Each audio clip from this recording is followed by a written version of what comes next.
Earlier this year, I realized I've made a bunch of games but never finished or released any of them. Luckily for me, I had this realization only days before the 2022nd annual GMTK Game Jam, a yearly tradition that's been ongoing for over 2 millennia, having crazy people make a game from scratch in 2 days. Each year, there's a different prompt which the game must be themed around. This year, we were given the prompt, Roll of the Dice. I immediately began brainstorming, ideating different ways that a roll of the dice can be incorporated into my game. The player could be a dice, enemies could be the dice, the environment could be the dice. But ultimately, I decided upon a game where the player throws dice at hordes of enemies inside a casino to survive.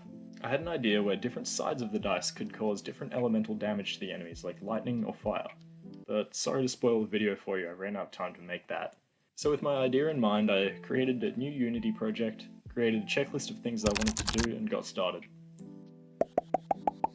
To get started, like all great games, I made a regular square. I immediately renamed the square to player and made it invisible. Apparently I also decided not to record making the character or health sprites, but I did that and changed the square to a dude. Red dude. It was really blurry for some reason.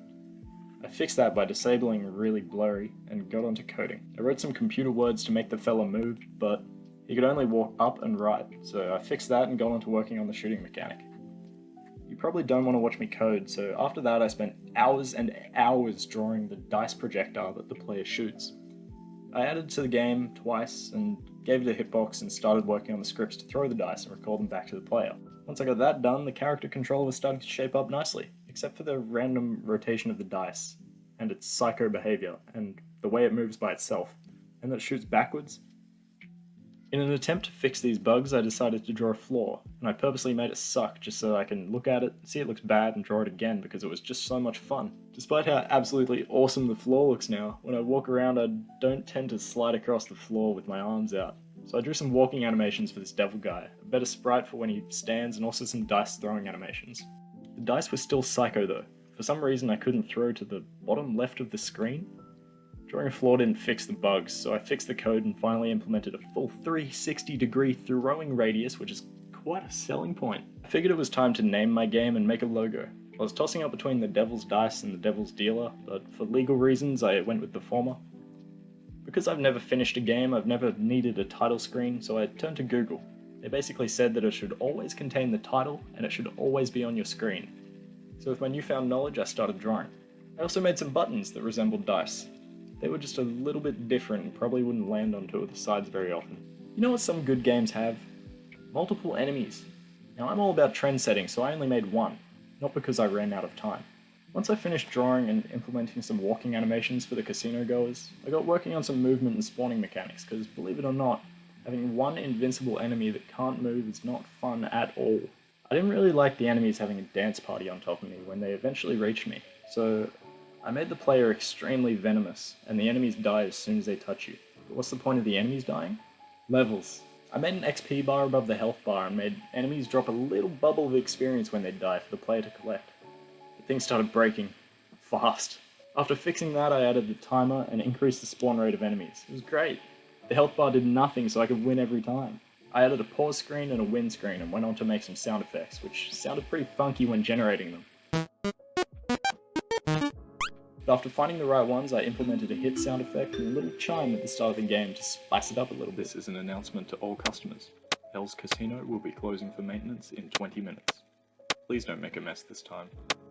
The hit sound got a little bit crazy when there were lots of enemies, but I kinda liked it so I didn't bother changing it. I also added a level up system that let you choose between healing, increasing damage, or increasing range. The clock was still ticking, and I'd spent the past day and a half making everything I have so far. I was starting to get burnt out on the game, and decided that I'd finish up the map and call it quits.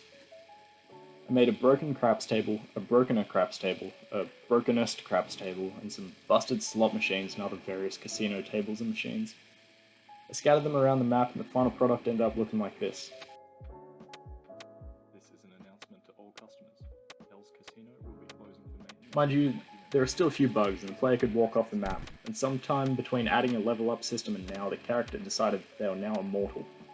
The game was also missing a few features that I initially wanted in the game, like some special effects when rolling the dice, but I was so incredibly tired.